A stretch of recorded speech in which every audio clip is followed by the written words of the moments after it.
rarely, if ever, is discovery a straight line. Rather, I think one needs to think about discovery as being a journey. We sometimes venture into the unknown, and I think it's all about learning new things and exploring new directions. One of the traits I think one needs in order to do research is have a sense of curiosity, because it's what drives discovery. And if you continue to move and you continue to maintain that curiosity, then usually you can find a path towards success that ultimately, I think, does advance either the body of knowledge or potentially lead to new therapies that no one ever thought would be even possible. If it's going to help the patient, we want to help bring that innovation forward. I'm Shelley Chu. I'm a graduate of the UCSF MD PhD program, and UCSF provided unparalleled training to both understand the research and help patients.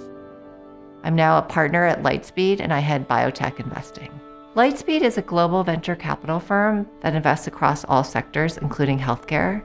We help start, fund, and grow these companies so these new medicines can get to patients. And I use what I learned at UCSF every single day.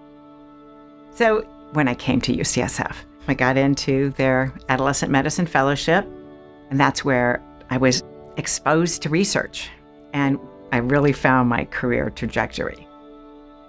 My name is Barbara Moscicki, and I completed a fellowship at UCSF in the Division of Adolescent Medicine in 1984, and then spent the rest of my career doing HPV research. And I currently am at the Department of Pediatrics within UCLA.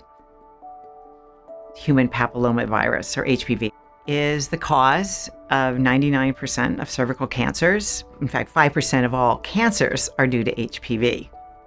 I ended up doing a 25-year study, and our study was one of the first to describe the natural history of human papillomavirus in young women.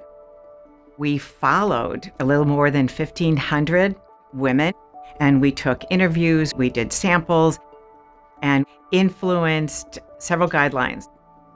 When the study started, people were screening within 1 year of young women having sex. But that through this study, we were able to show that young women don't need to be screened that early on and not undergo very invasive procedures, because a young woman may get HPV and she's going to have abnormal tests, but those tests were likely to resolve on their own. And that led to, we're going to start screening at the age of 21. So our study had just an immense influence on how we not only diagnose, but manage, and we treat and we prevent HPV. And that is just incredibly rewarding. I'm Ken Song, and I graduated from UCSF School of Medicine in the year 2000. And after medical school, I actually took a little bit of a detour, and I went into business. And then I came back to UCSF.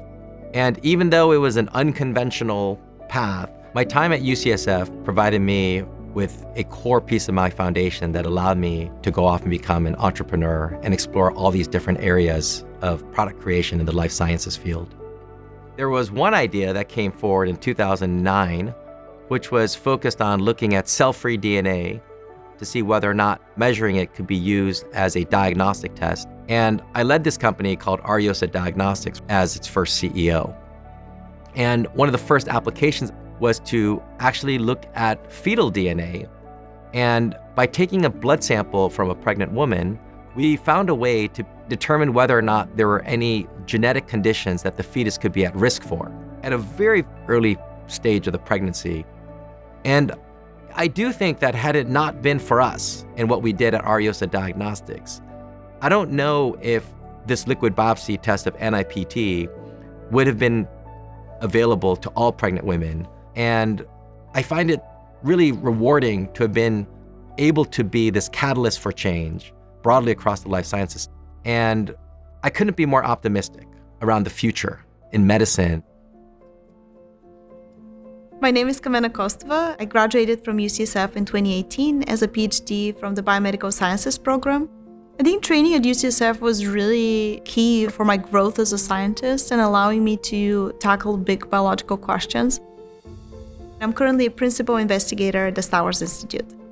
The Stowers Institute is based in Kansas City, and in my lab we study the ribosome, which is the molecular machine that synthesizes all proteins in the cell.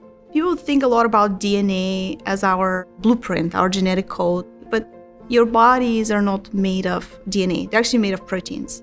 And the ribosome is the molecular machine that builds all these proteins. So there's no life without ribosomes.